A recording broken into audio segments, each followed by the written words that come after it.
So this is insane. The Associated Press is reporting that now in the state of Louisiana, there's a new law that the 10 commandments must be displayed at all times.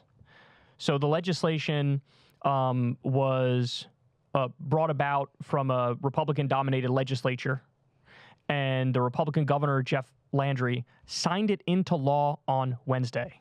It requires a poster-sized display of the 10 commandments in, quote, large, easily readable font in all public classrooms from kindergarten to state-funded universities.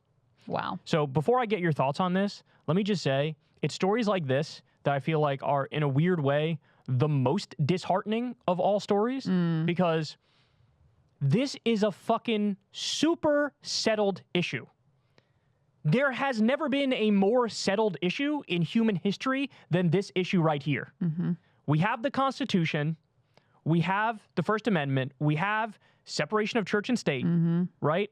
And the courts have upheld that forever. Yeah. Forever. This is like such a slam dunk. Obviously, you can't do this, but the Republican state legislature and the Republican governor go ahead with it anyway.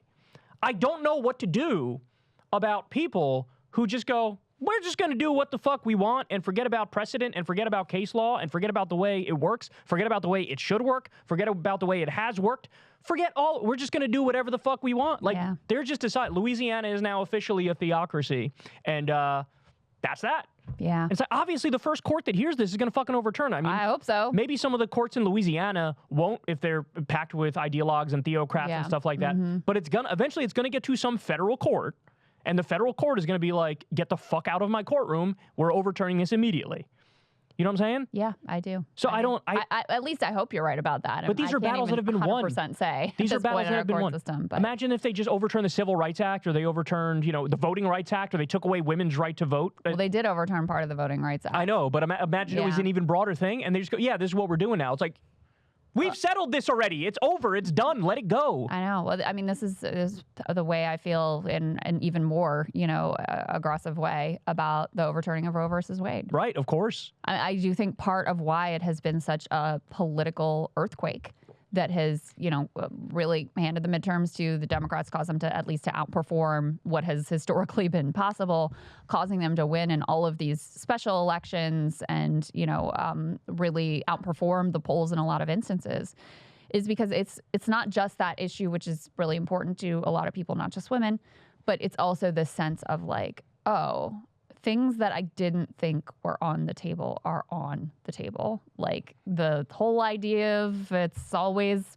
onwards and upwards and we're always headed in the right, more progressive direction and, constantly making it more equal and making it, no, we can very easily, if we could go backwards on that, there's nothing that's off the table that we can't backslide on. You see the same thing with like the gay rights equality movement for LGBTQ people, like things that we felt like, okay, gay marriage, Supreme Court says it's legal, we're done, we're moving on, Republicans have kind of given up on it, we're just moving forward.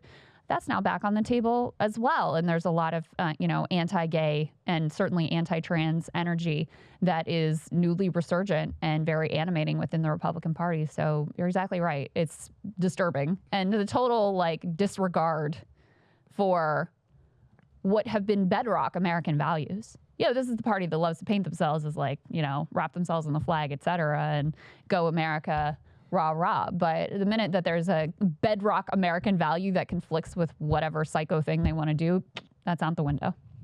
It's one thing to not go in the right direction, to be sort of stagnant. Yeah. That's one thing. Yeah. It's a totally different thing to actively go in the wrong direction, right? And that's kind of where we felt like we were for a long time, certainly domestically. It's like, we're just stuck. Yeah, we're just stuck in quicksand. We're not moving in the right direction. But in theory, the trajectory has always gone in that direction. The MLK quote, the moral arc of history is long, but it bends towards justice. That's how everybody felt about it. Right. But then in a very quick time span, everybody realized, oh no, we can actively go in the wrong direction. They could take away rights that have been there for a very long time. Yeah. And that's what's so disheartening and so disturbing about this. I feel really naive that I ever believed Me that. too. Oh, absolutely. Like, wow, I was an idiot. That's obviously not the case. No, I feel the exact same way. And by the way, the point that Mac, good politic guy, by the way, everybody go follow him on YouTube and Twitter and all that stuff. Crushing it. He made this point to us before we came on air when we were talking about this, that when you look at the Ten Commandments, they're stupid. Like, if you're making a list of the 10 things to like never ever do, yeah, only 2 of the 10 commandments are laws. Only 2 of them. And everybody, okay, yeah, don't murder, don't steal. I agree, that should be on the list. What else is on the list? You shall have no other gods before me. You shall not make idols. Shall not take the I name would argue of the having Lord idols your is a God good in thing vain. in life. It's a good way to like, hey, this is how somebody should act. You know what I'm saying? It's not a bad thing. And they mean like, Just means you can't put him before God. Oh, yeah, you like, can't put him. I got to be first. Right. You shall not take the name of the Lord your God in vain. Remember the Sabbath day. Keep it holy. Honor your father and your mother. Well, what happens if your father and your mother are fucking criminals or rapists or, you know, like Abused there's you or plenty of yeah. scenarios where you shouldn't honor your father and mother, right? True. You shall not commit adultery, right? That's not a law.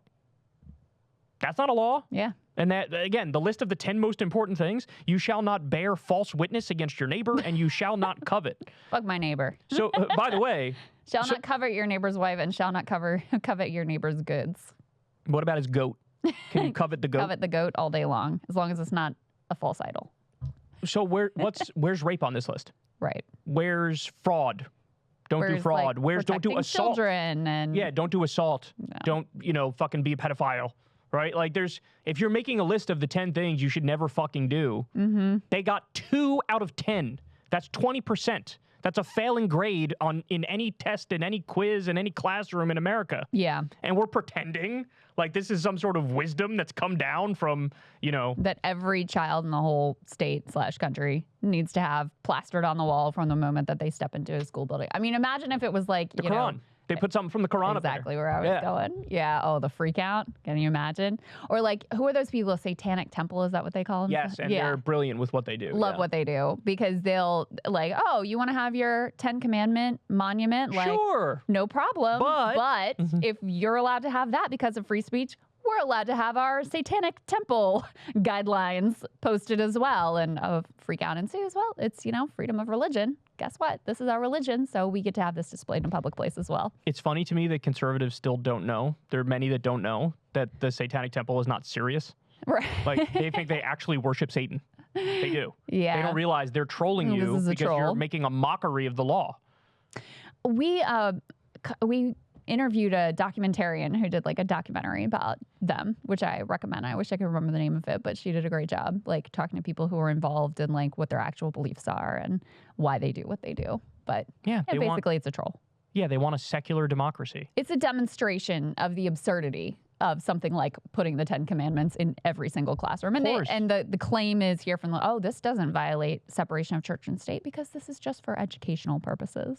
Like, okay. It does violate separation of church and state. It does. And the thing they always say, there actually is no separation of church and state. It's like, first of all, that phrase came from a letter written by Thomas Jefferson, right? So that's the first point. Second point is the actual phrasing is you cannot establish a religion. There can't be a state religion. You're telling me putting the 10 Commandments in every classroom is not establishing a state religion? Mm-hmm. Of course it is, and that religion is Christianity. Yeah. And their interpretation of Christianity. Their fundamentalist evangelical interpretation of Christianity. That's right. Right? Well, what about all the kids who don't have religious parents and they don't have a religion? What about all the kids from a different background who might have Buddhist parents or fucking Hindu parents or Muslim parents or whatever? I think this is anti-Semitic and that Elise Stefanik should look into it. There you go. Where's the freak out over this one, man? Where's the freak out over this? This is more anti-Semitic than pro-Palestine kids who just want freedom for Palestinians. Absolutely. Yeah. So anyway, there you have it. All right, guys, we had Brianna Joy Gray on the show this week, and we got into all of it. Remember, she was fired from the Hill. There's a whole bunch of drama in that backstory. The main issue, of course, is Israel. We'll get into all the specifics, why she was fired, what happened in the interview, which seemingly led to her firing, what happened with the drama recently with this debate that she was in with the trigonometry people, where after the fact she was called DEI Barbie. So we get into all sorts of interesting, messy, wild stuff. You don't want to miss this interview. Sign up below to see our full interview with Brianna Joy Gray. You could sign up for free and get the audio podcast version on Saturday, or you could sign up for $5 a month and get the video of this interview and every interview as soon as it comes out on Friday.